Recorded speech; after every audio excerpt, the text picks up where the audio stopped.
Para hablar de esto y más en el ámbito internacional está con nosotros Angélica Coca. Ella es internacionalista y analista política. Siempre un placer tenerla con nosotros. Angélica, buenos días. Diego Montaño te saluda.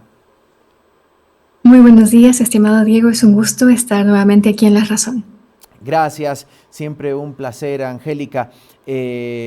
Bueno, más allá de si no estoy mal en la en el conteo, las 7 oportunidades en las que el gobierno de Estados Unidos y el propio presidente Trump ha dicho que la guerra ya está terminada, que la Marina de Irán no existe, que prácticamente todo está pulverizado y todo vuelve a la normalidad. Bueno, claramente para nada estamos en ese escenario, Angélica. Bueno, es importante mencionar que hay un acuerdo que fue anunciado ayer. También hubo una llamada importante entre miembros del gobierno chino con miembros del Ministerio de Relaciones Exteriores de Irán. Todo apunta a que este posible acuerdo va a tener esencialmente 3 puntos importantes. El primero sería la apertura, naturalmente, del Estrecho de Hormuz, por donde transita más de 1/3 del petróleo global.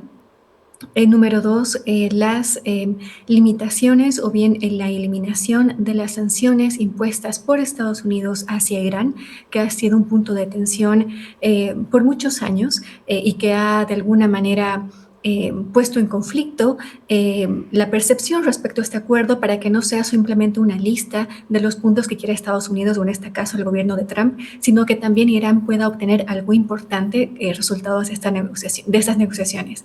Y como punto tercero, naturalmente, es la moratoria total del enriquecimiento de uranio para los programas nucleares de Irán. Entonces, todo apunta a que, por un lado, Estados Unidos ya no está hablando de la destrucción de infraestructura social de Irán, lo cual es, en términos humanitarios, muy favorable.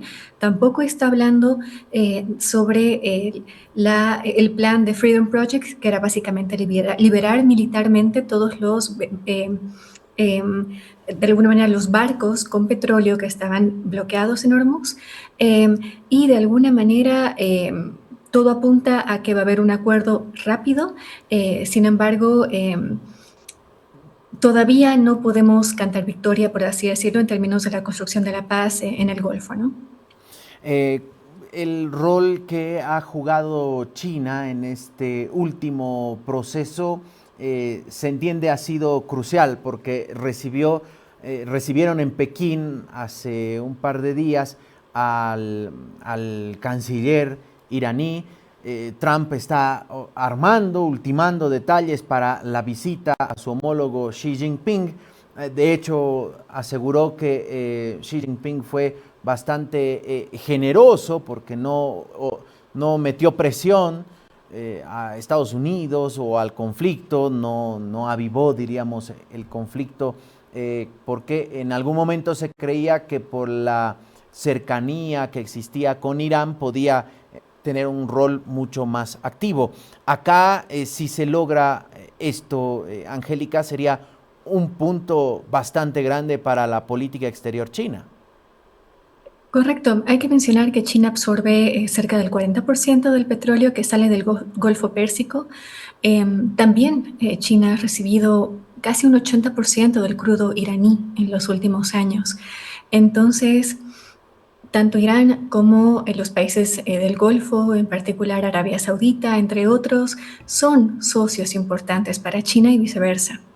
No estamos hablando solamente del suministro de energía, sino también del suministro de lo que permite básicamente tener combustible, que es el tránsito hacia la industria y naturalmente hacia el suministro de alimentos, entre otros puntos esenciales.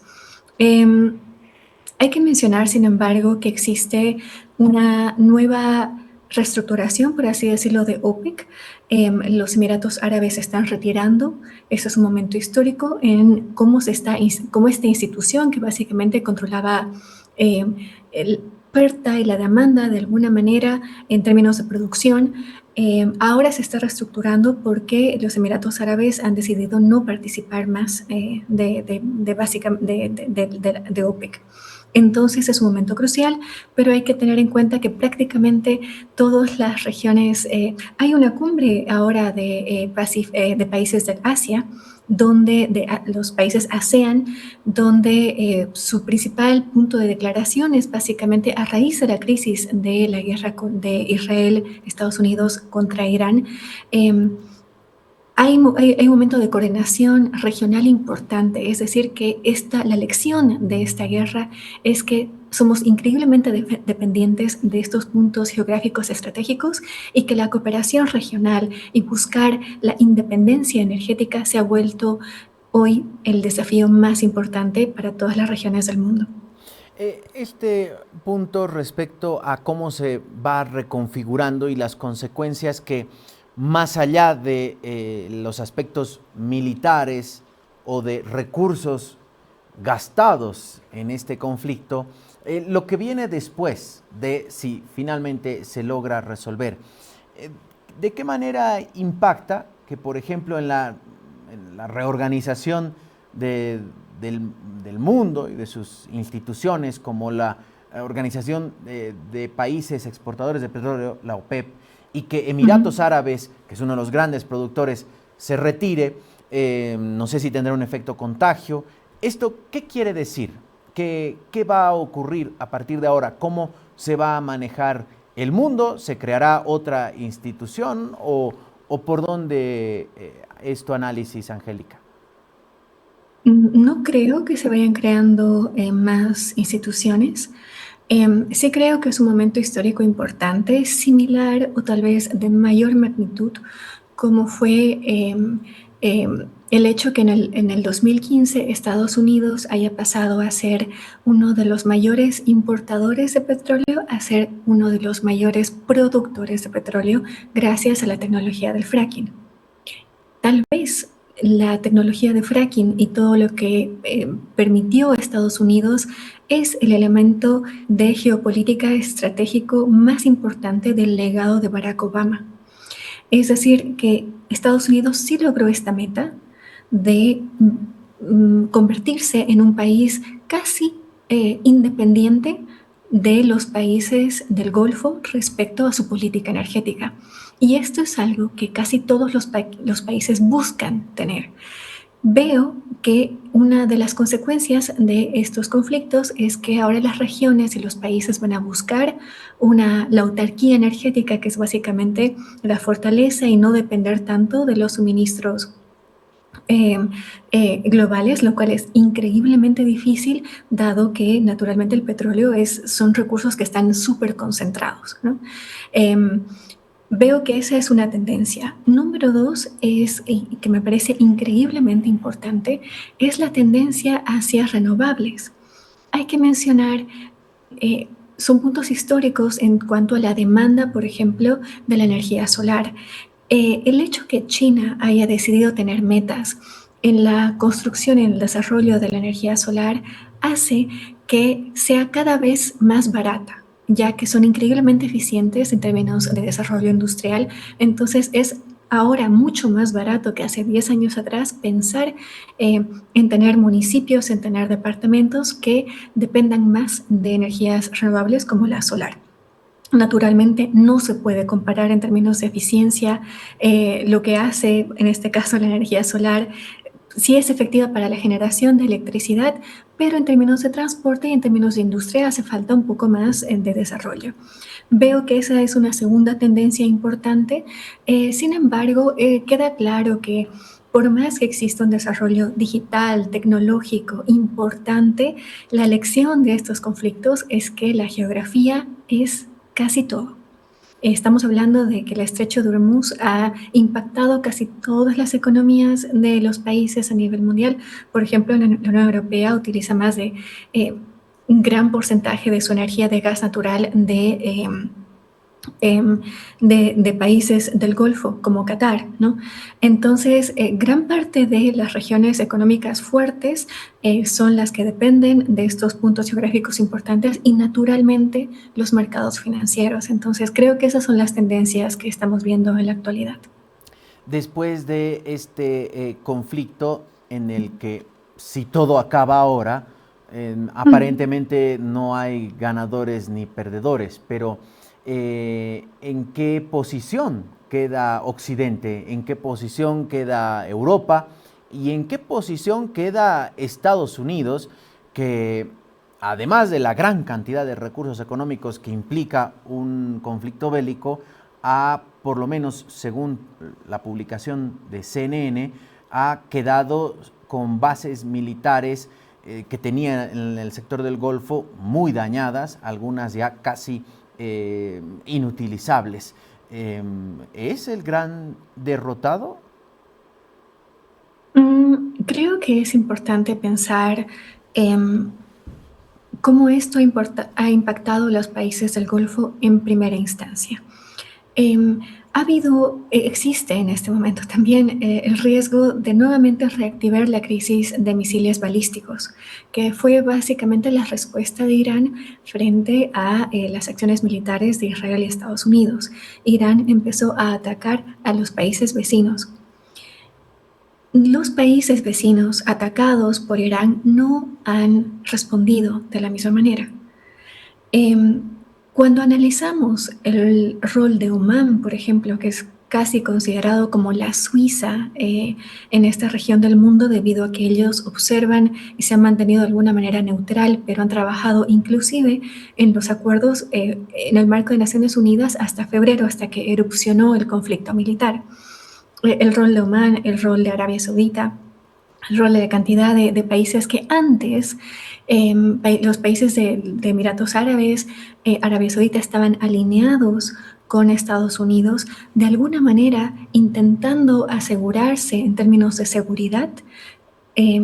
La lección es que al estar próximos a Estados Unidos, eso los ha hecho más inseguros debido a las políticas y a la inestabilidad que ha generado Trump. Entonces, antes Arabia Saudita, inclusive países como Egipto, han establecido relaciones comerciales y también relaciones para la importación de suministros de tecnología militares de Israel hacia esos países. Entonces, de alguna manera, el mundo árabe se ha definido en los que estaban alineados con Estados Unidos y teniendo relaciones comerciales con Israel, con los países que decidieron no hacerlo, cosa que es muy distinta a lo ocurrido en los 80 cuando tuvimos otra crisis del petróleo.